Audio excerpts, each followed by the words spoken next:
All right. Hello again, adventurers, and welcome to another exciting episode of D&Done, your guide to 1D and D. So, today we are going to be continuing looking at the various classes that have shown up in the September 2022 playtest packet by looking over the Ranger. Now, quick reminder, if you do enjoy this content, like the video, subscribe to the channel, hit the bell icon to turn notifications on, all those things super important. Let's go. Gonna get a drink real quick. Sorry. I have not really spoken much today, so. Really? Come on. All right, there we go.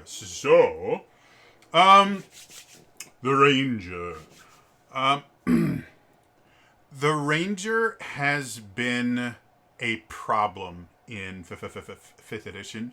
And a lot of it stems from the fact that the Ranger has always had kind of a unique place in D&D. And a lot of the places that the Ranger used to fit really, really well, a lot of times the reason it fit well there was because they were really the only class that could do certain things because of just how complicated the system became. Perfect example of this, Rangers in 3rd edition were actually a relatively powerful class, especially if you took one of the what were they called? Prestige classes. There we go. You took one of the prestige classes that kind of blended really well with the Ranger, like Arcane Archers, just or something like that. But the reason why was the Ranger got feats that were necessary to use certain weapons for free.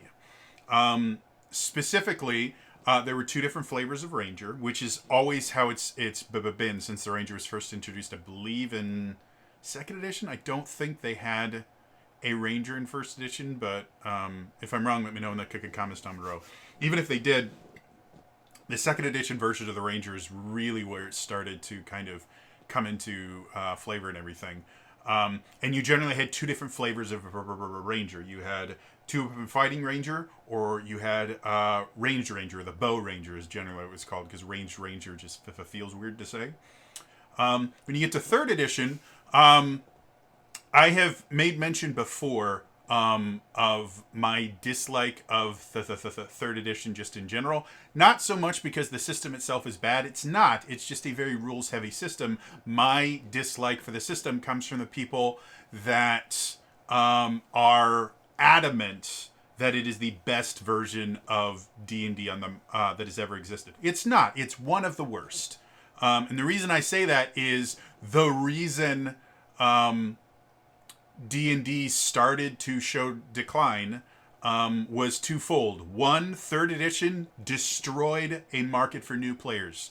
The only people playing 3.5 when it came out were people that were already playing 3. And the only people that played 3, they lost a decent number of their customer base when they went from 2 to 3 because it was such a massive, massive change from what D&D used to be, where D&D was very much about, rules that were there to make the game have kind of a language everyone could understand, but there was a lot of room for interpreting the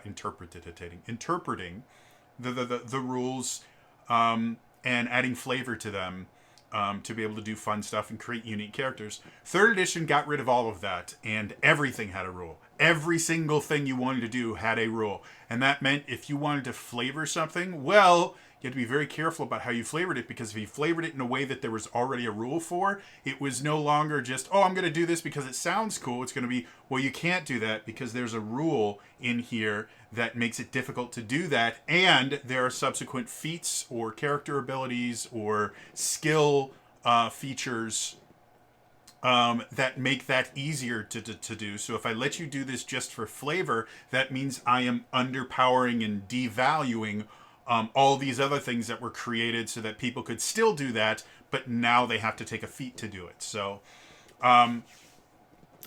in 3rd edition, one of the reasons the Ranger did tend to be a pretty decent class was twofold. One, for things like 2-weapon fighting, like I was just saying, Rangers got 2-weapon fighting the feat for free at 2nd level. And if I remember correctly, they got improved 2-weapon fighting free at 5th level, I want to say. So really, if you wanted to play a 2-weapon fighting Ranger, the only thing you really needed to take that wasn't given to you as part of being the Ranger was the ambidexterity feat. So by 5th edition, or by 5th level, not only could you 2-weapon fight pretty well, but you also had the option of your 2nd level feat and your 4th level feat not having to be 2-weapon fighting ambidexterity. Yeah, the Ranger, if you wanted to dual wield in 3rd edition, the Ranger was the easiest way to do it. And because of that, it also meant that the rest of the kit could really kind of build on that, and you could create some really interesting builds with the Ranger. The same thing was true of the Bow Ranger. They would get, I believe it was point blank shot, which was almost essential if you wanted to play a ranged character, because you would eventually get into melee somehow, and having to drop your bow and pull out weapons caused issues. So point blank shot was really useful. I can't remember the other auto feats that they got as the Bow Ranger, but they were feats that if you were going to build a bow using character, whether it was a fighter, whether it was a rogue, or any character that could relatively well excel using a bow, these were feats you had to take anyways. In the same way that if you wanted to build a 2-weapon fighting character, you had to take the 2-weapon fighting feat, you had to take the improved 2-weapon fighting feat, and almost always you needed to take the ambidexterity feat. If that was the character you wanted, 3 of your feat choices were chosen before you even get to do anything. You have to take those feats, otherwise the character won't work, and the Ranger just got to do that. So it was actually a really powerful thing. The other thing that made the Ranger really unique in 3rd edition, and exists in 2nd edition as well, is it had this thing called Favored Enemy, where when you built the Ranger, and then 2 or 3 times, depending on the edition, I believe it was 3 in both 2nd and 3rd, you would choose a type of creature that was your favorite enemy, because you were a hunter. That's what Rangers were. They got really, really good at hunting a specific kind of prey. And at least in 2nd and 3rd edition, that favorite enemy ability gave you bonuses to damage and other things when you were fighting creatures like that. It was a really, really useful ability if you were fighting those creatures. And that was one of the complaints about the Ranger in general, was the idea that, well, your DM could really, really limit your Ranger, because if let's say, it's Dungeons and Dragons, so you decide to take dragons as your favorite enemy. Well, both 2nd and 3rd edition, dragons did not just mean dragons. It was basically all of dragon kind. I believe kobolds still carried the dragon subtype. There was a lot of different things, but it's still just one of like 11 or 12 different types of monsters. So if you had a campaign and you just weren't running into dragons, that aspect of the Ranger was just never being used, and you were doing less damage because of it. On the flip side, any creature that was your favorite enemy, you did lots of damage. You could outperform almost any other class when you were fighting your favorite enemy, because you were really, really good at killing them. And so for DMs, it became a bit of a juggling thing to put enough favorite enemy style enemies in there for the Ranger to feel important, but you could not build an entire campaign around it because the rest of the players would feel really bored. So it was interesting, but it had its issues, but the issues themselves were balanced by the fact that they were really good at a few things, and that's kind of what D&D is about. Is you will have a character that's really good at a couple things, and then kind of good at some other things. Go to 4th edition, the dreaded 4th edition. Ranger was weird. As far as 2-weapon fighting went, 2-weapon fighting in 4th edition didn't technically work. The reason why you couldn't make multiple attacks on a turn, because the power system didn't work that way. You had to have specific powers that allowed you to make offhand weapon attacks. And those were limited to one of the Rangers. There was a couple different Ranger subtype classes. But yes, if you wanted to be a two-weapon character, you had to be a Ranger. The other thing that became really popular for Rangers in 2nd, 3rd, and then 4th edition, capitalized on it a little bit, was Rangers got an animal companion. And that was really, really fun. And you could do some really interesting stuff in both 2nd and 3rd. 4th edition was weird because companions in general were weird, but they did have an entire group of powers for the straight up Ranger, that when you would attack, your animal companion would get an attack as well. Or you, a lot of your powers would be first you attack and then your animal companion attacks, or your animal companion goes around and sets them up and then you get the kill. And your animal companion could do things like help you with flanking and that. Like it was interesting. And again, it gave the Ranger a very unique position to be in. 5th edition, a lot of that went away. As I mentioned before, two-weapon fighting, massively easy in 5th edition. So one of the things I liked about 5th edition. But that meant that the Ranger being the master of two-weapon fighting, that no longer was a thing.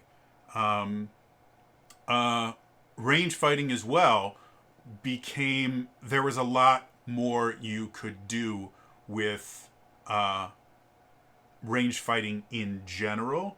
And the benefit of, well, I can just be back here really far shooting and never take any damage doesn't really work super, super well in 5th edition. In general, if you're going to be a ranged fighter, and this is both magic and martial, if you're going to be a ranged character, you need more than just, well, I can do damage from far away, which in earlier editions was a big benefit. In 5th edition, it's a little bit more complicated. And so that aspect of the Ranger was no longer special. And what that turned into from a mechanical standpoint was, if you wanted to play kind of the traditional bow-wielding Ranger, like the Robin Hood style Ranger, you were generally better off playing a fighter that took the archery fighting style than you were playing a Ranger, especially if you took a fighter and then took the Battle Master subclass. You actually could be a significantly cooler Ranger than any Ranger ability in the player's handbook.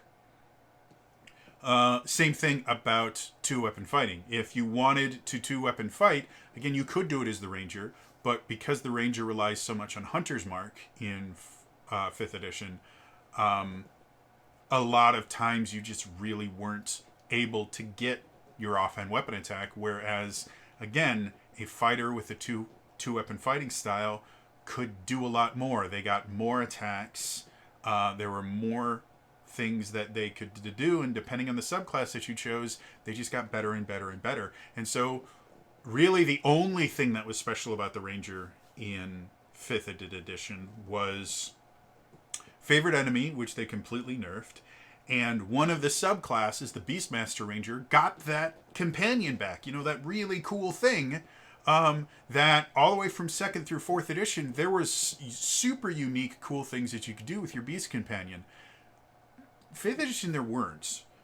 Because the action economy is such a big deal in 5th edition for balance, effectively allowing a player to play effectively two characters, which is basically what happened in both 2nd and 3rd edition, is you just had an extra character at all times. It was a significantly more simple character. You know, your beast couldn't do that much, but they had their own set of moves, and they were their own character. 4th edition, it was a little bit more hybrid, but it was still very close to playing two characters. 5th edition, you can't be giving players two characters. It unbalances the game massively. And so what ended up happening is you ended up having to sacrifice the Ranger doing stuff so that their Beast Companion could do things, and it just really wasn't fun to play. Add to that again, favorite enemy used to be, I know this so well so I can kill them faster. Favorite enemy in 5th edition was, I know this so well I can track them faster, which technically, the Ranger leaned very, very heavily into the exploration pillar of D&D 5th edition. For those of you that don't know, because it really hasn't been talked about a ton in more recent books, D&D 5th edition has 3 pillars. You have combat, you have role-playing, and you have exploration. 5th edition has always been really good at making sure the combat is fun. Anyone that tells you the combat isn't fun in 5th edition doesn't know what they're talking about. It's a lot of fun. Is it as complicated as something like Pathfinder 2nd edition? No. And for me, that's one of the reasons why it is fun. But there's a lot that you can do.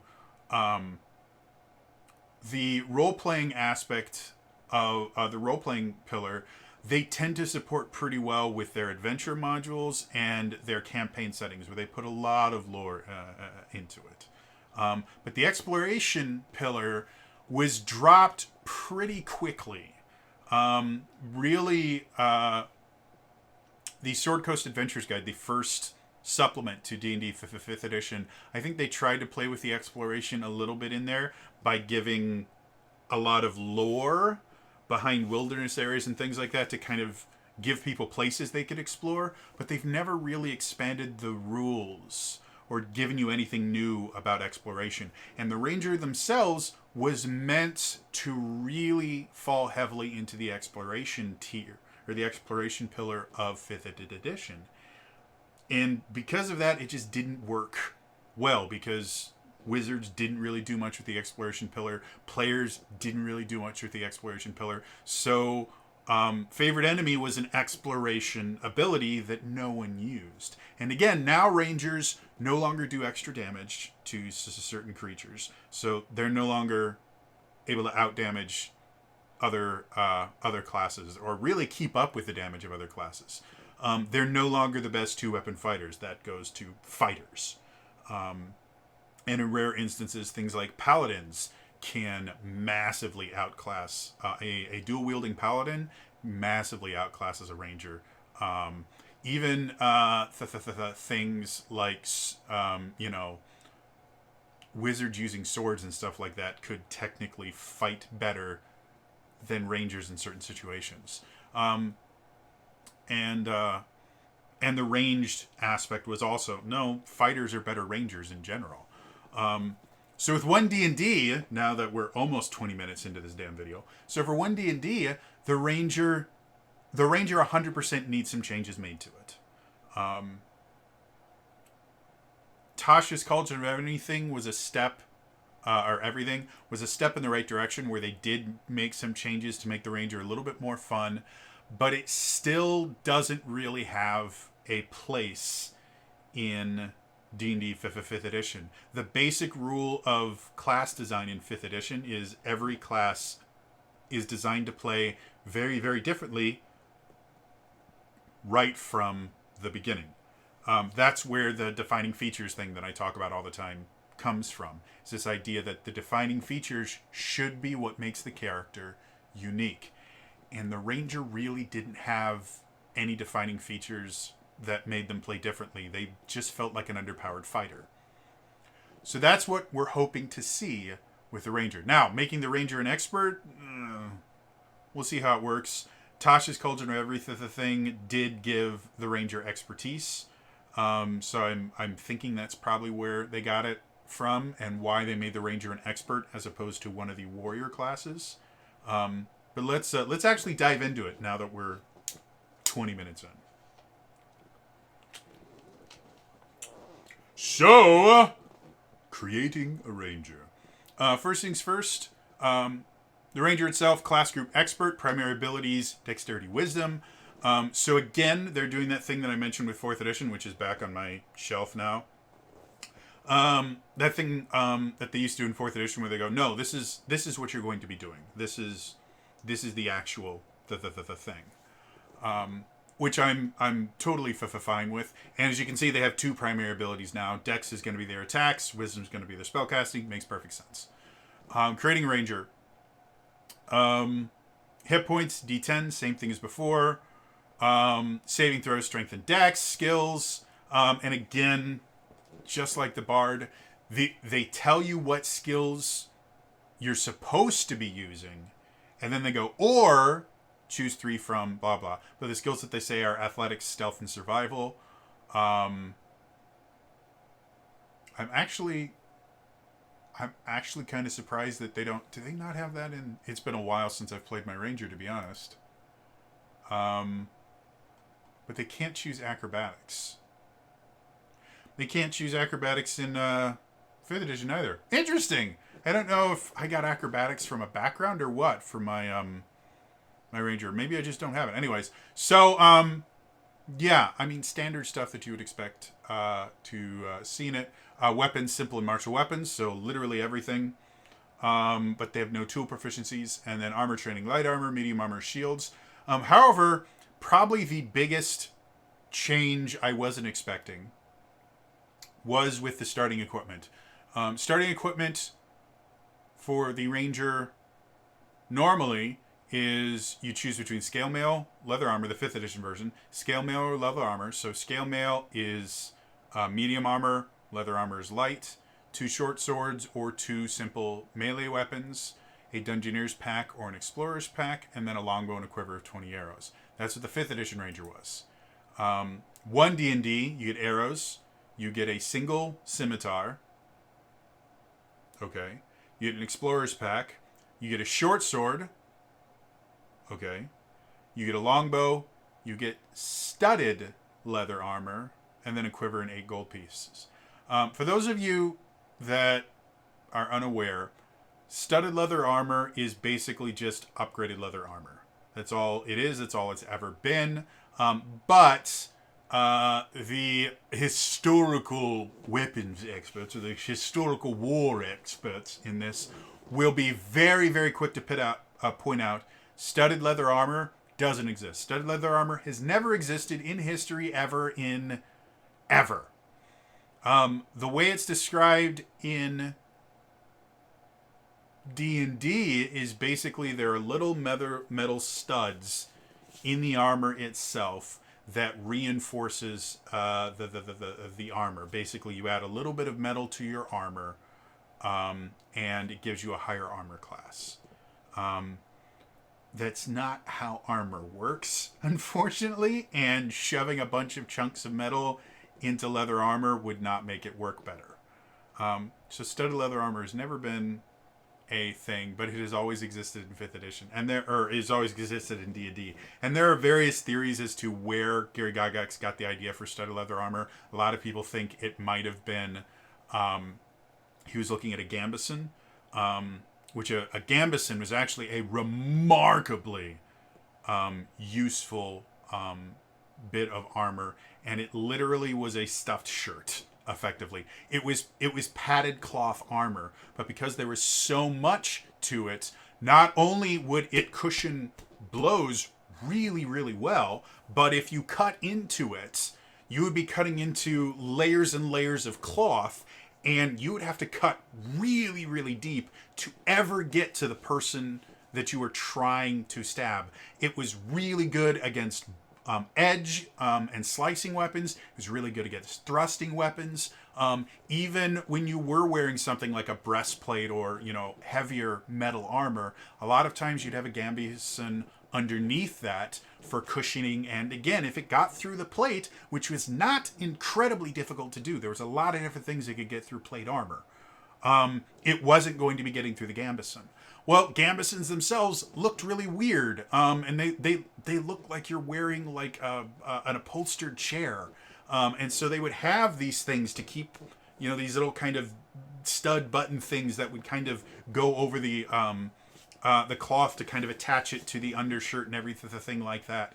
And so a lot of people think that's where he got the idea of studded leather armor. Is he saw a gambeson and thought that had to be leather, because no one in their right mind would wear just cloth on the battlefield, despite the fact that, like I said, gambesons were unbelievably effective and outlasted plate armor. Yes, so despite the fact that studded leather armor isn't really a thing, leather armor really isn't a thing in 5th edition D&D. And what I mean by that is no classes in 5th edition get studded leather armor as part of their original kit, at least not to my knowledge. They all start with leather armor, which is AC 11 plus your dex. Studded leather is AC 12 plus your dex. And it's only 45 gold. Generally, most characters will spring for studded leather armor instantly. If it's not before, if they use light armor in general, if it's not before they start adventuring, it is literally after the first adventure they instantly go for studded leather armor. I don't know any character I have ever played with, I've ever had at my table, that wore light armor that ever used regular leather armor. Magic leather armor in general is always magic studded leather because there's no reason to ever use leather armor. So I do find the fact that they're going, yeah, we're just going to give you studded leather armor. It's not worth us pretending that you're not instantly going to get it anyways. So let's just give you studded leather armor. I find that interesting. And again, that might just be how they're differentiating the ranger from the rogue, because we talked about the rogue. Or no, we haven't talked about the rogue yet. We talked about the bard last time. I'm going to look at the rogue real quick, see if they also get studded leather. No, the rogue actually gets regular leather armor. So that might be one of the ways that they're trying to kind of imply that the ranger is a little bit more of a combat focused, in your face kind of character, where the rogue is a little bit sneakier, and so they don't need as high of armor. Or not, I don't know. I find it hilarious that they're finally giving out studded leather armor at character creation, because everybody uses studded leather armor. No one uses leather armor, ever. Unless you literally can't buy it, you don't use it. So that is creating the ranger. Nothing in here is remarkably complicated or confusing. It looks very, very similar to 5th edition ranger. It's not till we get to the features that we start seeing how they make big changes to it. So, moving on. The first feature of the 1D&D Ranger, expertise. First level, you get expertise. Works like every other expertise. Choose. You gain expertise in 2 of your skill proficiencies of your choice. Stealth and survival are iconic choices for a ranger if you have proficiency in them. So again, expertise works like expertise is supposed to. They tell you which ones you're supposed to take. This one, they don't even give other suggestions, I would assume, because you already can only get expertise in skills that you are trained in. Or if you have proficiency in them. So it's already a limited list. You only have 3 skills that you have proficiency in from the class itself, and then generally 2 more from your background. So that might be why they don't give a suggestion. Or, again, this idea of, no, we're going to tell you how to play this class because you are playing it wrong. Might be a thing, too. Again, that is the big theme I've seen, at least from this version of the playtest, is, no, everything is much more specific. We're not about open-ended. If you make a choice, you make a very specific single choice. We're not going to give you options that you can interpret on your own. All the choices you make are just this one thing. All nobles are bastards. You're not allowed to play a good noble. Things like that. So, expertise. Boring, but makes sense. Moving on.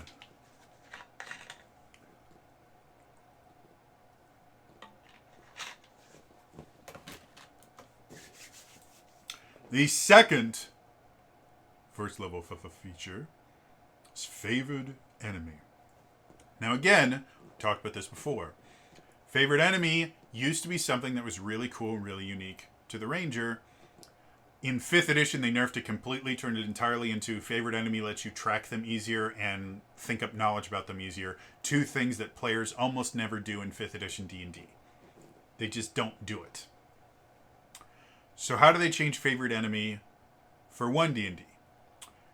Well, they say this. You're adept at focusing your ire on a single foe. You always have the Hunter's Mark spell prepared, and it doesn't count against the number of spells you can prepare. Moreover, you don't have to concentrate on the spell. Once you cast it, it lasts for its full duration until you end it as a bonus action or until you are incapacitated. This is a really, really big deal. First things first, Rangers have always gotten their spellcasting at a later level. In 5th edition, it was 2nd levels when you got your spellcasting. I cannot remember. 4th edition spellcasting is weird, so ignore it. I cannot remember in 3rd and 2nd edition when you got your spellcasting. I know Paladins got it at, I think, 4th level. So that might have also been where Rangers got it. But spellcasting was never part of the base kit of the Ranger. It has always been something that you got a little bit later. Now it is part of the base kit. We'll talk about that because that's the third thing we're going to talk about here. But let's talk about Hunter's Mark specifically. They've done tons and tons of interviews with the people that made 5th edition since its inception almost a decade ago. And the interesting thing about the Ranger was they said point blank, Hunter's Mark is a defining feature of the Ranger. It was always meant to be something that made the Ranger different from other classes. It is one of the primary ways the Ranger gets its additional damage and things like that. So, yes, Hunter's Mark is super, super duper important. And I always found it rather strange, and I think it's one of the reasons why the Ranger didn't really work when 5th edition first launched, was because one of the defining features of the class was optional. What I mean is, when you pick your spells for a 5th edition Ranger, you don't have to choose Hunter's Mark. And Rangers used to learn their spells like bards and sorcerers, where you would learn a spell and then you always had it prepared, but that was it. You couldn't learn more spells by getting spell scrolls. You didn't get to prepare a new list every morning or anything like that. So if you didn't choose Hunter's Mark, either then when you were leveling up, you would have to sacrifice one of your high-level spells to learn Hunter's Mark, or you just didn't get to play the Ranger the way it was intended to be played. And then the other thing that caused issues with Hunter's Mark is because it required your bonus action. That meant bow rangers got the full use out of Hunter's Mark, because they very rarely use their bonus action for anything other than moving the Hunter's Mark target. That was all they needed it for. But for 2-weapon fighting rangers, you really had to make a choice when you were using Hunter's Mark, because was Hunter's Mark worth losing an extra attack this turn and possibly not being able to get it back, because 2-weapon fighters are going to get hit a lot more often. Because Hunter's Mark was a concentration spell, that meant every time they got hit, they could lose concentration on it and waste it. So 2-weapon fighters, as much as being able to hit an extra time got them an additional thing of Hunter's Mark damage, it was a huge concession to do that, because if you were fighting smaller monsters that only lasted for 1, maybe 2 rounds, then putting Hunter's Mark on them and getting your attack in wasn't really worth it, because you weren't going to get 3 or 4 rounds of extra damage from your offhand attack. I don't know why I always make my right hand my offhand. I'm right-handed. My left hand should be my offhand attack, but I don't know. Anyway, so this change to it, first of all, Hunter's Mark is no longer optional for Rangers. Hunter's Mark is part of their kit. I like that. Second of all, it's no longer a concentration spell. That is a huge, huge change. They tried making a change in Tasha's, where one of the optional features gave you a thing that was kind of like Hunter's Mark, but it required concentration, which meant you couldn't use it in combination with Hunter's Mark, and it only gave you additional damage once per turn. So again, it screwed over 2-weapon fighters. This, and the changes to how 2-weapon fighting works, where it no longer uses your bonus action, this means that 2-weapon fighters can actually exist in one 2-weapon fighting Rangers can actually exist in one D&D, and because Hunter's Mark is no longer concentration and it's built into their kit, this means that the Ranger finally has something that no one else does. Finally has something that makes it unique, and that is it can now use this Hunter's Mark, which other primal class, I'm assuming Hunter's Mark is a primal spell because that's the spell list that the ranger uses. Other classes may get access to Hunter's Mark, but Hunter's Mark has always been worded in a way that it requires you to make weapon attacks, not just any attacks. So a spellcaster using Hunter's Mark is not going to get as much benefit. It's one of the reasons why Hex is worded differently than Hunter's Mark, because Hex does a similar thing where it gives you additional damage every time you hit a target, but because it's designed to be used with Warlocks, who use Eldritch Blast instead of weapon attacks, it just says attacks, whereas Hunter's Mark is specifically weapon attacks. So if another primal class, like a wizard or like a druid, were to use Hunter's Mark, they wouldn't be able to use Hunter's Mark and then cast a spell and get additional damage on the top of that. And again, the huge benefit of Hunter's Mark is multiple attacks. Every time you hit, you get more damage. So doing something like Scorching Ray with Hunter's Mark, if it worked with attacks, would be really useful for a primal caster. But that's not how Hunter's Mark works. So, yeah, this actually makes the wizard the best at doing something again, which it hasn't been in all of 5th edition. Doesn't mean you couldn't play a hunter or a ranger. I have a ranger that I played all the way from, I think, like 3rd level up till 10th in the Adventures League. And I played it in Ravenloft because I built it for the Ravenloft Adventures League campaign, which was really, really well written stuff. Like, it was a super fun campaign to play. I had a lot of fun, and I still love that character.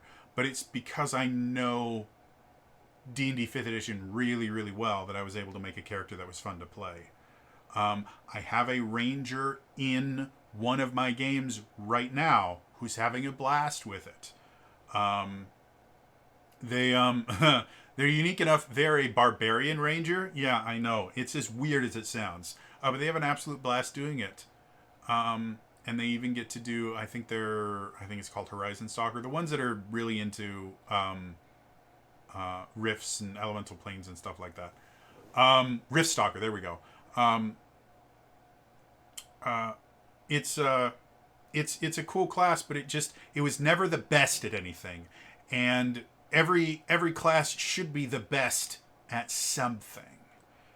So now we actually have something that makes the ranger the best at something. And I actually like it. I think this is really cool. I don't think this causes problems in 5th edition. I think this is what Tasha's Culture of Everything should have been. Instead of, well, we're going to give you something that's kind of like Hunter's Mark, but in order to make sure that rangers can't actually be the best at something, we're going to make it so it doesn't combine with Hunter's Mark and is actually worse than Hunter's Mark. The only benefit to it is it doesn't use your spell slots. Like, that was really stupid. This, I think, is perfect. I think this is a perfect fit to make the ranger something unique again. So, yeah. Moving on. The final first level feature is spellcasting. As I mentioned before, spellcasting has always been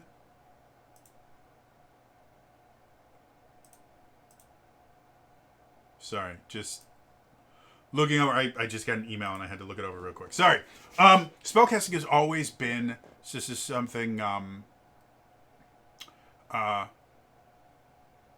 something that rangers didn't have from the beginning. Rangers are half-casters. In general, most half-casters get their spellcasting after level 1. In 5th edition, most of them, they would get their spellcasting at level 2. In 1 D&D, they're giving spellcasting right at the beginning. Just like the Bard, they tell you what spells to prepare. And in this one, I find it's interesting what they tell you to prepare. Spells prepared, you have the following spells prepared: Cure Wounds, Guidance, and Thorn Whip.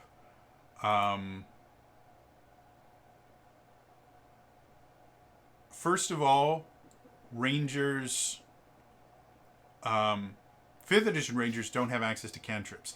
There is a fighting style that you could take. I think it was called Druidic Warrior or something like that. That would give Rangers access to cantrips, but Rangers have never been a spellcasting focus class. Most of their spells were things that they could do to kind of augment their martial abilities. They are primarily a martial class that adds a little bit of magic for flavor and benefit. But they've never been a class that could entirely focus on being a spellcaster. By giving them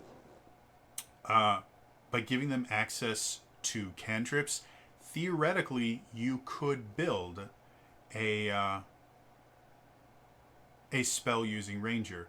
Like I said, the big problem with that is Hunter's Mark doesn't proc on spells. It only procs on weapons. So if you do decide, well, I'm going to be a spellcasting Ranger, which would be an interesting Ranger, don't get me wrong, you have to give up Hunter's Mark, which again, we've already talked about. It's the defining feature of the Ranger, and it's one of the most unique aspects of the Ranger. The other thing with Hunter's Mark is it relies very heavily on multiple attacks. It's only an extra d6 of damage. It's not that great. But if you're making 2 or 3 attacks in a turn, it goes from 1d6 extra damage per turn to 3d6 extra damage per turn. That's really good. So, yeah, I find it interesting that they're giving them access to cantrips. As far as the spell list, they get access to the primal spell list. But they cannot prepare evocation spells. Evocation spells are things like Fireball, Lightning Bolt. Basically, evocation spells are damaging spells, and they tend to be elemental in nature. So that would be the one thing that would prevent them from being a little bit more of an offensive kind of battle mage style class, is they're not going to get a ton of pure damage spells. Things like Thorn Whip, which is one of the cantrips they have.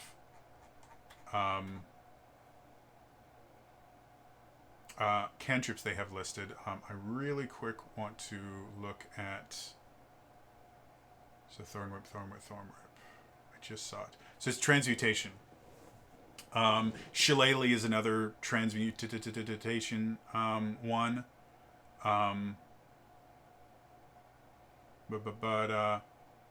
Yeah, in general, most of your attack spells are going to be evocation, or most of your spells that are entirely damage based, where they don't really give any other benefit other than, ooh, look, I do lots of damage.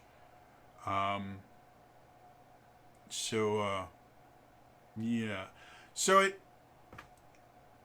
it seems a little bit weird that they're giving them cantrips when rogues have never really needed cantrips, and I don't really see them being that big a benefit to them now. Again, we have a favorite enemy. It's built on martial stuff. I don't really see adding a cantrip doing that much benefit. The other thing is kind of unique. Again, Rangers used to be, we learn spells, and once you learn a spell, you always have that spell learned. But it means that you only gain spells when you level up, and that's it. It meant choosing your spells was important. Here, every time you finish a long rest, you are literally like every other divine caster, where every morning you have a brand new list of spells that you can use. It also means, theoretically, if you don't want to use cantrips, you don't have to. Because they are 0 level spells. And again, the way cantrips work in 5th edition is cantrips, even for classes that prepare spells every morning, cantrips are not considered leveled spells. They are considered cantrips in 5th edition. And so even clerics or druids that can change their spell list every morning never get to change their cantrips. They just learn them. People don't write down spell scrolls of cantrips because they aren't leveled spells. They are little magic tricks that you are so used to doing, and they're so common that they require no writing or anything. You just intrinsically know how to do them. So because of turning them into leveled spells, just 0 level spells, which is a super dumb name, it also means that you can change them every morning. So theoretically, if you didn't want to have Guidance and Thorn Whip as 2 of your 3 prepared spells for the day, you could change that and just have 3 first level spells prepared every day. Which, again, I think is probably going to be most beneficial to most Rangers. Give them a few more leveled spells. They don't have a ton of spell slots to use them with, but it does give them a little bit more choice. And again, if you're going to be doing something that doesn't require a level spell, you're probably going to be using a weapon for it anyway. So, other than that, spellcasting works just like the Bard. So, it's just primal instead of arcane, and again, they can do everything but evocation. So, again, putting a much larger emphasis on spell schools as well. 5th edition, like I said in the Bard video, 5th edition people do not care about the school of magic it comes from. The only class that ever gets any benefit to schools of magic is the wizard, and it's only if your wizard has chosen an actual school of magic as their subclass. Like evocation wizards care about evocation spells because they can do cool shit with them. The same with abjuration wizards. They care about abjuration spells, but they're the only ones that care. Which to me, because I liken everything to music, is kind of the same thing about music majors or anyone that has actual training in music actually caring that classical music, most of classical music is not classical. The classical period of music was a period from, I have to remember now, I believe it was 1650 to around 1750, 1780. Classical composers, Salieri, Mozart, Haydn, I think. It was either Haydn or Handel, maybe both of them. Those are classical composers. Tchaikovsky is not a classical composer, and he did not write classical music. He actually was a romantic composer. Bach, Johann Sebastian Bach, was not a classical musician. He didn't write classical music. He was a Baroque composer. He wrote Baroque music. I kind of liken wizards knowing the various schools and how they're different to musicians knowing the various differences between styles of music, like classical music. Not most of what people call classical music isn't. A lot of it is romantic and Baroque. A lot of people, I kind of liken it the same thing. It's like, oh no, actually, Tchaikovsky was a romantic composer, not a classical composer. So his music is not classical. It is romantic. Really? The Rite of Spring is romantic? Well, technically, the Rite of Spring. Oh wait, that's Stravinsky.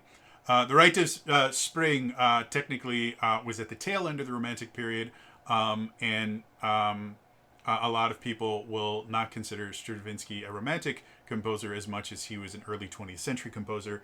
And the funniest thing about the Rite of Spring is the Rite of Spring was a massive, massive controversy when it came out, because the Rite of Spring is about fucking.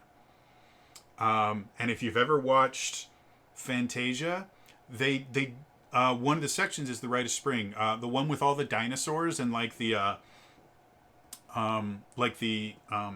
mountains like coming up and all that stuff, like that really, really cool thing. That's the Rite of Spring. That's not what the Rite of Spring was written about. The Rite of Spring is a thing called programmatic music, where the music tells a story, and it's all about what happens in the springtime when animals are breeding and love is happening and things.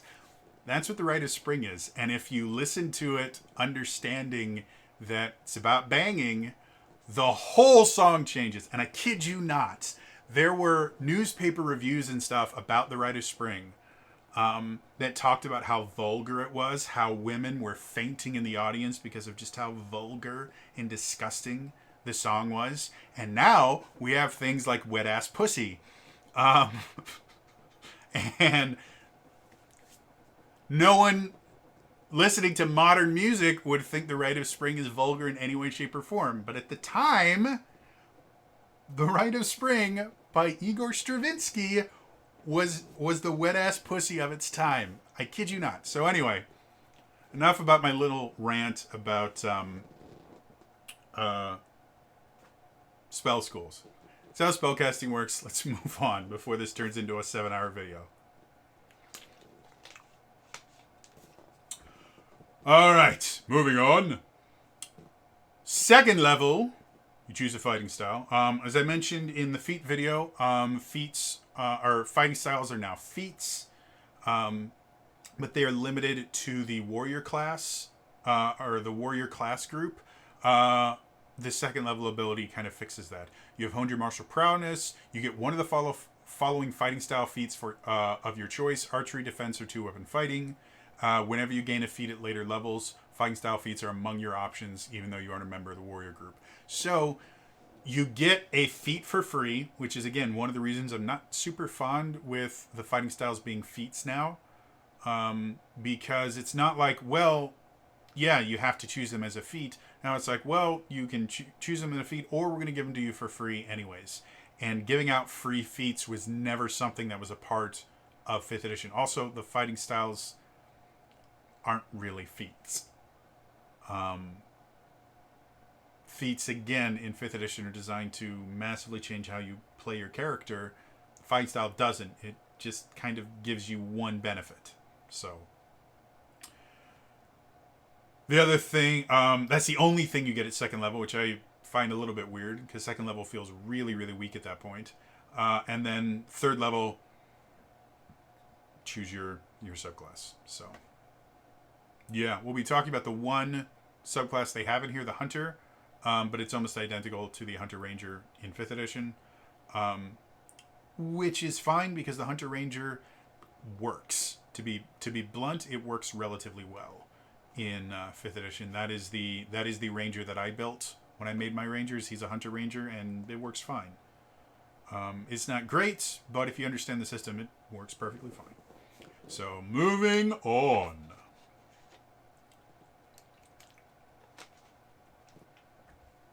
The rest of the class is really, really basic and boring. Like, I almost thought I was looking at a spellcaster with how little you have here. Because for your first 2 levels, to explain your features, it takes half a page to explain first and second level for the most part. From 3rd level through 20th, it takes a page. It is massively short, and most of it is very, very simple. So, let's do it. 4th level, you get the feats. 5th level, you get extra attack. 6th level, you get your subclass feature. Super simple, super easy. At 7th level, you get roving. Your speed increases by 10 feet while you aren't wearing heavy armor. Makes sense. You also have a climb speed and a swim speed equal to your speed. Another thing that's useful, another thing that's kind of taken from Tasha's. Tasha's, as one of the optional features, gave climb and swim speeds. They're very useful. They're very fun. Don't really have a problem with it, but it is, again, it's a very, very simple thing. The Ranger has always been a little bit more complicated to play than a fighter. And this is not complicated at all. This almost feels like a champion fighter, which is probably the simplest class you can play. Moving on. 8th level, get another feat. 9th level, expertise. 10th level, get a subclass feature. 11th level, you get what's called tireless, which gives you two benefits. One, whenever you finish a short or a long rest, you can give yourself a number of temporary hit points equal to 1d8 plus your proficiency bonus. So that's kind of interesting. And then if you're exhausted, When you finish a short rest, your level of exhaustion decreases by 1. So we've talked about the new exhaustion mechanic. I like it. I think it's cool. The way you get rid of levels of exhaustion is greater restoration or long rests. The hunter can get rid of them at short rests, which to me, for this to have a benefit, there should be something built into the class that causes exhaustion. Kind of like the barbarian frenzy rage for berserker barbarians, where if they go into a frenzy, they gain a level of exhaustion.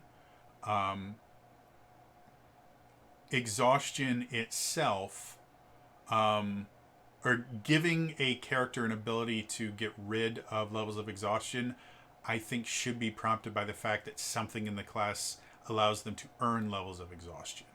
Don't get me wrong, I get the idea behind why they're doing it. It's like, well, rangers are just better able to push themselves a little bit harder, so when they rest, they rest really well. But yeah, I think exhaustion should almost be, at least for the ranger, exhaustion should be a limited resource kind of thing, because they can get rid of it on a short rest. But yeah, and then the temporary hit points thing, it's useful. It does mean max level. At most, you're going to be giving yourself 14 temporary hit points, which is not a ton. But when you get this, and again, you get this at 11th level, so you're already at a +4 for your proficiency bonus. So you could get a maximum of 12 temporary hit points after a short or long rest, which is enough to effectively cushion a single blow. And even then, it's not going to absorb the entirety of it. Does that mean it's bad? No, it's still useful. It's not a ton, but it definitely does mean that rangers are going to have an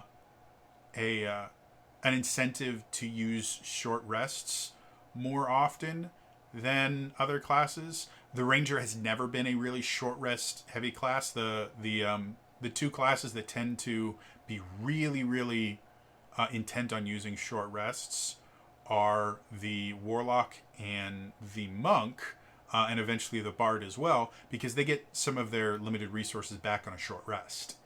So now the ranger actually has a benefit to using short rests, which may mean, like, we've looked at 2 classes thus far in 5th edition. Both of them have a benefit built into their short rest. So it may be that wizards, knowing that the only people that care about short rests right now are monks, bards, and warlocks, because their class is effectively built around short rests. And so the other classes could not care less, and will a lot of times will get annoyed that they have to waste an hour of their in-game time waiting for these other classes because they're balanced around being able to get their resources back on a short rest.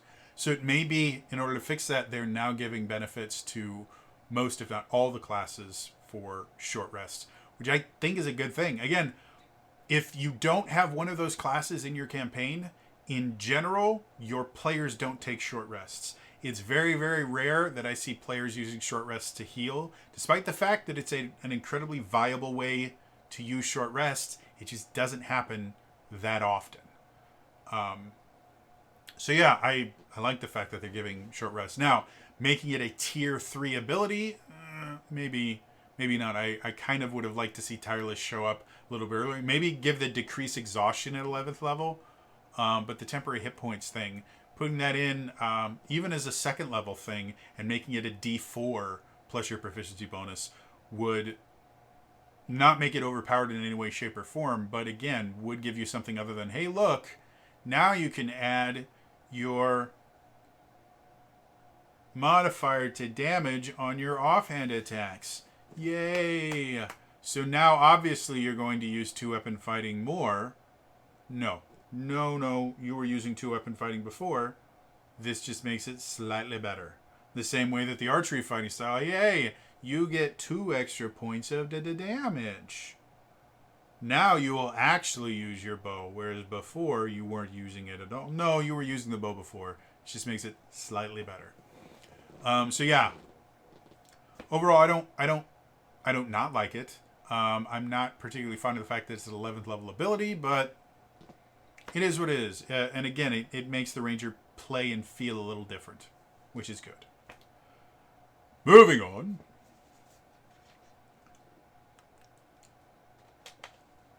12th level, get a feat. 13th level, you get Nature's Veil. You invoke the spirits of nature to magically hide yourself from view. As a bonus action, you can expend a spell slot and become invisible until the end of your next turn. Now, I did have to look up real quick just to see, because like the invisibility spell, invisibility ends when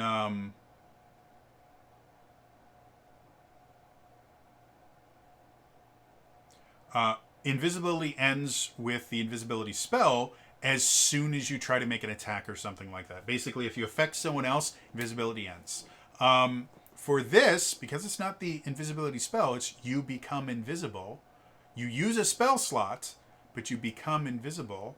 That means you can't counterspell it because you're not casting a spell. You are becoming invisible. And it means that this turn and your next turn, you are invisible. Meaning you get an advantage on your attack rolls. It means people can't see you. Like, there's a lot of benefit to that, especially for melees. Again, one of my least favorite aspects of 5th edition was I like 2-weapon fighting. I think it's really cool. I think it's really fun. And in 5th edition, Rangers are not good 2-weapon fighters. Everything in the Rangers kit is built for bow Rangers. Most of the spells are built for bow Rangers. This actually is something that can be used by both really effectively, especially since now 2-weapon fighting is built into the attack action. You actually have something to use your bonus action for. This is the first bonus action ability we have seen in 1D&D classes. Everything else is actions or reactions. Now, it still requires a spell slot, so we can still almost safely call the bonus action the magic action, because right now it seems that bonus actions are almost exclusively tied to magic in feats. So yeah, but overall, like, that's a really useful ability. Like, there's not much else to say. Nature's Veil was a thing for 5th edition Rangers, and it basically meant that if you were in the wilderness, you could spend, if I remember correctly, you could spend 10 minutes covering yourself in stuff, and then you could try to hide in plain sight effectively. But if you moved at all, it was broken. And I've never had a Ranger use that ability ever. In any game I have ever run, I've never seen a Ranger use that ability. This, Rangers will use constantly. Again, as much as Rangers are half-casters, so they're not super magic focused, a lot of their spells tend to be buffs and other things like that. And it used to be, most Rangers, the only thing that they used their spells for was the occasional damaging spell, like Conjure Barrage or something like that, and then Hunter's Mark. And that was all they ever used their spell slots for. And Beastmaster Rangers every so often use spell slots to heal their beasts. And that was it. This gives them a use for their spell slots. So, interesting. Moving on.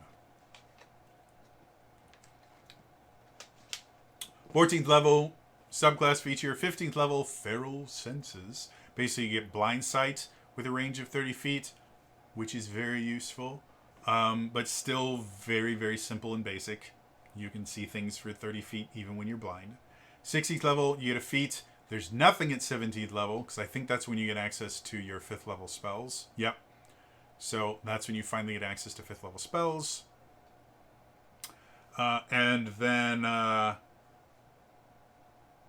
18th level is Foe Slayer, which is your ultimate ability for the Ranger. And your 18th level ability is called Foe Slayer. This is another name that actually came from 5th edition. And I can't remember if it was actually built. Yeah, Foe Slayer. Foe Slayer in 5th edition was, once on each of your turns, you can add your Wisdom modifier to the attack roll or damage roll of an attack make against one of your favorite enemies. You can choose to use this feature before or after the roll, but before any effects of the roll are applied. So it tried to lean into the favorite enemy thing, which already, if you got a ranger up to 20th level, he had forgotten favorite enemy was a thing. This one, however, in 1D&D, it is your Hunter's Mark now deals an extra 1d10 damage to its target rather than an extra 1d6. That is a massive upgrade, and because Hunter's Mark is now an actual defining feature of the class, that is really, really good. Going from, again, for 2-weapon fighting, that means instead of doing an extra 3d6 damage per turn, you are now doing an extra 3d10 damage per turn that can't go away, and you don't have to decide whether or not to make an offhand attack or put your Hunter's Mark on something. This is a really, really big deal. As far as like an ultimate ability for a class, it feels like an 18th level ability, not a 20th level ability. But now that 18th level abilities are your most powerful abilities, it's nice. Don't get me wrong. I think it's cool. And it definitely means that the Ranger at 18th level is going to be able to deal out massive amounts of damage. Especially if they get something like haste cast on them. Or if you take a level in fighter, if that's still going to be a thing, and you can get an action surge, like they will do crazy amounts of damage with extra attacks. Anytime you have an ally that finds a way to let you use your reaction to get an attack, that'll be a really good thing. It means something like a sentinel fighter could be extremely useful. Not from the defensive aspect, but from an offensive aspect. So yeah, there's a lot that you can do with it, but it's still kind of... Still not super sold on the 18th level abilities. None of them have felt, wow, this is really cool. This is literally, hey, we made the die bigger! And that's... I want something that feels impressive. Or at the bare minimum, add some flavor to it. You know, your Hunter's Mark has, you know, instead of just saying your Hunter's Mark now deals an extra d10 of damage to its target rather than an extra d6. You go like this. Your control of nature's power has manifested to a point where your Hunter's Mark is no longer simply a beacon in your mind. It now takes raw form. When you cast Hunter's Mark on the target, a spectral animal form of your choice now surrounds the target and constantly harrows it as you make your attacks. Your Hunter's Mark now deals an extra d10 of damage to its target rather than an extra d6. Just that little extra bit of flavor turns it from, oh look, bigger numbers, hooray, to, hey, this sounds kind of cool. Now I can effectively summon a spiritual creature that does cool stuff. I'm totally for this. Sounds excellent. So yeah, moving on. 19th level feat, 20th level epic boon. That's it. Again, after this, they give you your prepared ranger spells where they tell you every single spell you are supposed to take as a ranger, which I find incredibly insulting and stupid. But moving on from that, the Hunter subclass. Hunter subclass was one of the PHB subclasses, and it was a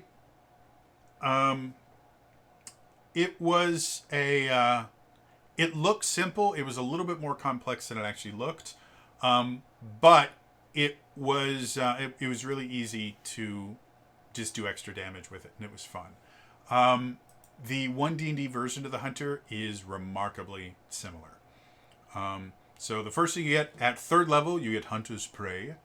When you hit a creature with a weapon or unarmed strike as part of the attack action on your turn, the weapon or unarmed strike deals an extra d8 of damage to the target. If it's missing any of its hit points, you can deal this extra damage only once per turn. You get an extra d8 of damage per turn. And generally what that turned into, because that's how the Hunter works in 5th edition already, is as long as you hit a target twice on a turn, you always got the d8 of damage. So it was just an extra d8 of damage per turn. And yeah, it was simple. It was effective. It meant that again, the hunter could do a fair amount of decent damage. The thing that's different is the hunter in 5th edition actually gave you 3 different choices for your 3rd level ability, which was still called Hunter's Prey. But the one that they gave you in 1 D&D was Colossus Slayer, which was by far the most common because it was almost always useful. As long as you hit a target twice in a turn, you were guaranteed to get a D8 of damage. And then every turn after that, as long as it didn't have max hit points, you were always getting an extra D8 of damage. Giant Killer was the other one. When a large or larger creature within 5 feet of you hits or misses with an attack, you can use your reaction to attack the creature immediately after its attack, provided you can see the creature. So that required you to fight big creatures, but it meant when you were fighting big creatures, you were getting extra attacks every turn, which leading into Hunter's Mark was really good. However, with the fact that if the creature hits you, which big creatures are going to hit you quite often, you might lose your Hunter's Mark before you can make your reaction attack. So Giant Killer, I would say, would almost be more useful in 1 D&D than it was ever in 5th edition, and very few people ever took Giant Killer. And then the last one was Horde Breaker. Once in each of your turns and you make a weapon attack, you can make another attack with the same weapon against a different creature that's within 5 feet of the original target and within range of your weapon. Effectively, it gave you an additional attack, but it had to be against a different creature. It had to be in range. And it had to be within 5 feet of the creature you just attacked. So it was very limited. And again, Hunter's Mark only works on one creature, so the extra attack wasn't that useful. So that was the reason why 99% of hunters took Colossus Slayer.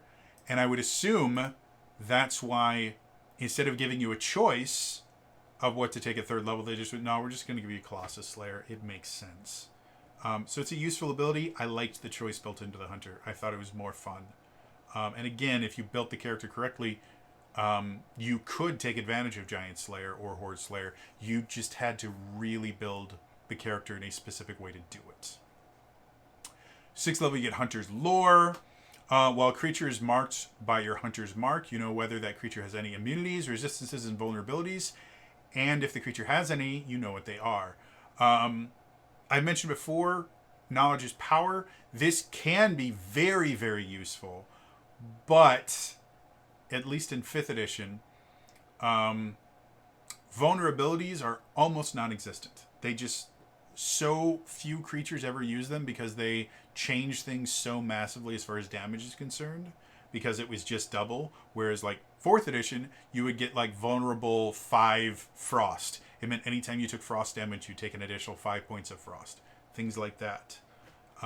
In 5th edition, you're vulnerable to a type of damage. You just take double damage, and that gets broke real quick. However, immunities and resistances are really common, and something that a lot of people don't realize. On most character sheets, for example, one of the golems, I think it's living armor, specifically states you're immune to the lightning bolt spell. Just to that particular spell, and I think like 2 others. And it specifically says in the stat block, or one spell that your master kind of built into you when you did it. So a really simple way to mess with players, especially that rely really heavily on spellcasting, is Lightning Bolt is not used anywhere near as much as Fireball. So just changing the living armor from immune to Lightning Bolt to immune to Fireball massively changes how players deal with it. And describing its immunity is super fun. So things like, well, I'm going to cast Fireball on the 3 living armors. Okay, you guys watch as the mage conjures this small little point of fire, and he points it. You see this bolt of flame go, and it gets to the center point. You see it grow and grow, and finally a huge explosion happens. And as the fire settles, you see the armor standing there completely untouched.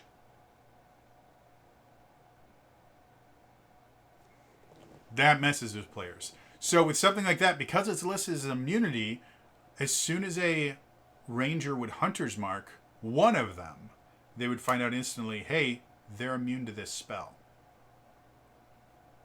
So that can be useful, but otherwise it's... Your mileage may vary as far as that goes. They did not have anything like that for the regular hunter in 5th edition.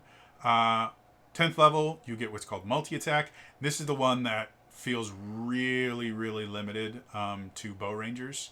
You now always have the Conjure Barrage spell prepared, and it doesn't count against the number of spells you can prepare. You can also cast a spell with 1st and 2nd level spell slots. When you do so, the spell's damage is reduced by 1d8 for each slot level below 3rd. Basically, Conjure Barrage, you take a piece of ammo or a thrown weapon, and you make a cone attack with it effectively. It's a 3rd level spell, so for rangers, because they have so few spell slots from being a half caster, and because a lot of those slots used to be taken up by just having something to cast Hunter's Mark with, Conjure Barrage generally wasn't super useful, especially for 2-weapon fighting rangers, because you would have to get away from them in order to use it effectively. It was a little bit more useful for bow rangers because they were already, and it's a 60-foot cone, so it was a large area. They were generally already far enough away that they could get a good benefit out of it. For this, again, it's useful, and it does mean that even as a 2-weapon fighter, you get an area of effect spell effectively that you can use at a lot of different levels to do damage to large groups of people.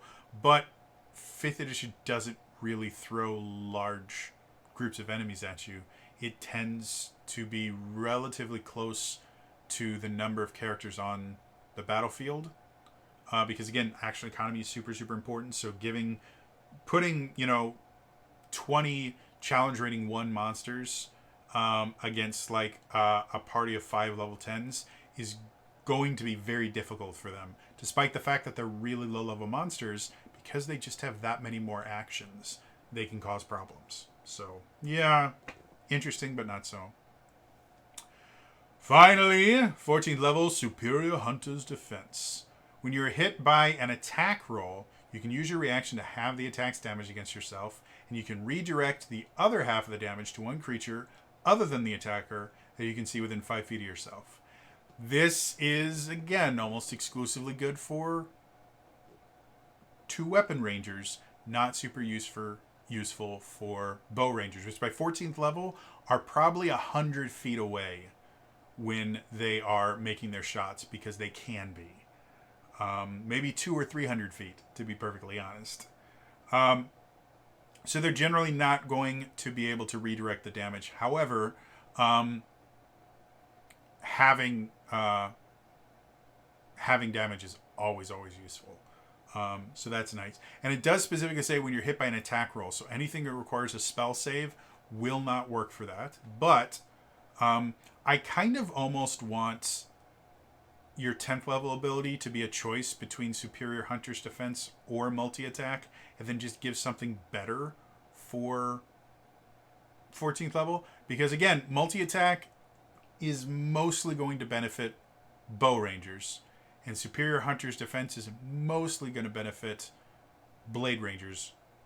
Despite the fact that both can get benefits out of them, I think it would make better to make them a choice. So, anyway, final thoughts. Slightly shorter this time. Overall, the Ranger makes some changes that I think are necessary. The favorite enemy thing, I think, is absolutely necessary. Is it a little upsetting that they're getting rid of one of the defining features of the Ranger that has existed since its inception, which is they get to choose a favorite enemy and they're really good at killing that? Yeah, but again, there were issues with that all the way back when it was introduced. If you weren't running into those creatures, you were underpowered. If you were only running into those creatures, you were overpowered. So I understand why they've made it that, well, now your favorite enemy is whoever you have hunters marked. And And it does make a little bit more sense that Hunter's Mark is what's giving you the damage, not this mystical ability to know where to shoot them that no one else could figure out in the entire world. Like if you shoot a deer in the head, apparently it kills them faster. Who would have thought? Which you generally don't do. You generally want to aim for their heart, especially if you're bow hunting. Because it's surprising how far a wounded deer can go. Not that I've ever done any hunting, but I live in Wisconsin. Hunting, there have been people that have argued that the opening day of hunting season should be a national holiday, or at least a statewide holiday where all businesses are closed. So anyway, the rest of it, the changes to spellcasting, not a massive deal for me, but the fighting style thing, not a fan with. And then the rest of the class is just unbelievably simplistic.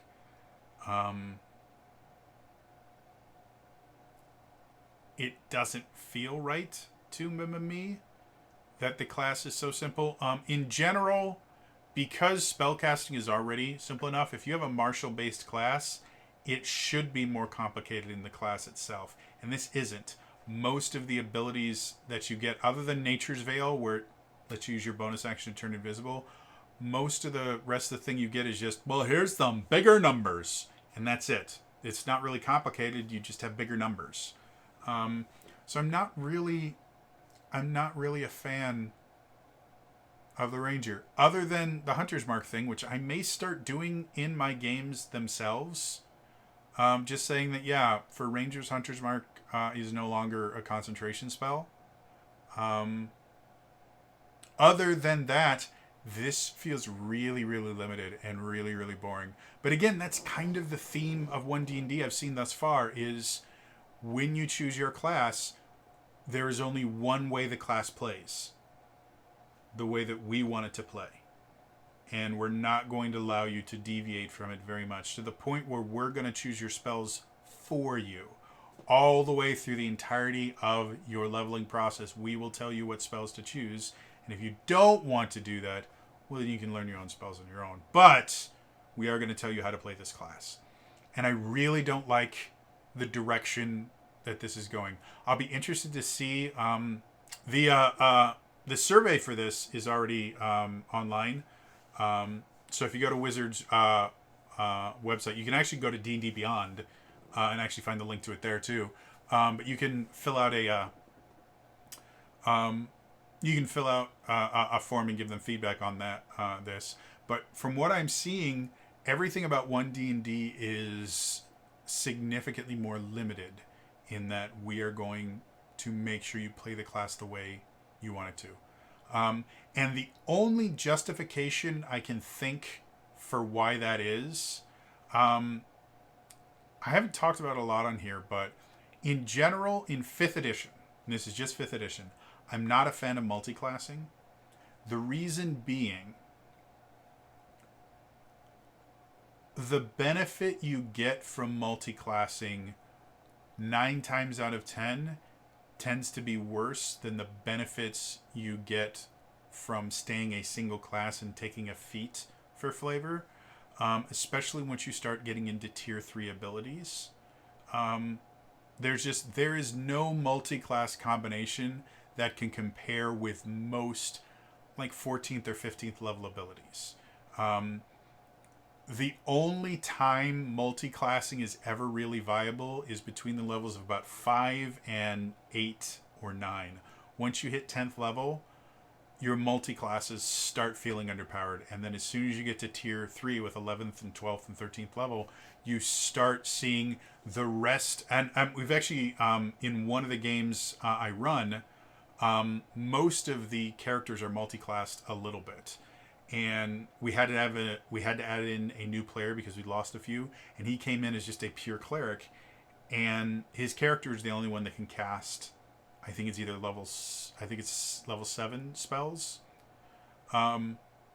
Whereas the Warlock Bard hybrid that we have has spell slots that are that high, but can't learn those spells because neither of their classes can learn spells of that high.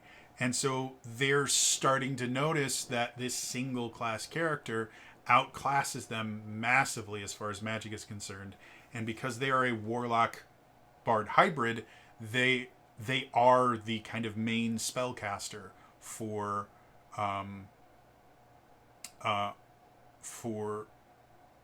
the table, and so they feel kind of underpowered.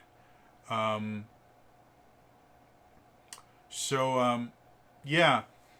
That being said, by severely limiting the classes to that rangers only get to play a certain way, bards only get to play a certain way, it may be to encourage multiclass. Because like I said, right now, multiclassing really isn't that beneficial. You're much better taking a subclass that gives you most of the features that you want, and then taking a feat or two to get you the remainder of them.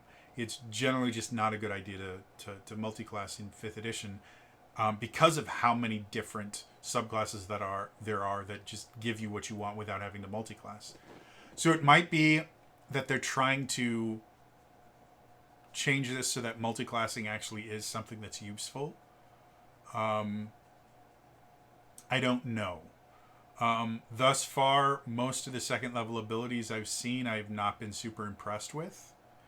So it's possible that they're just making it so that taking a dip into another class, which is a viable option in 5th edition, that generally if you're going to multi-class, you shouldn't go maybe more than 1 or 2 levels into another class.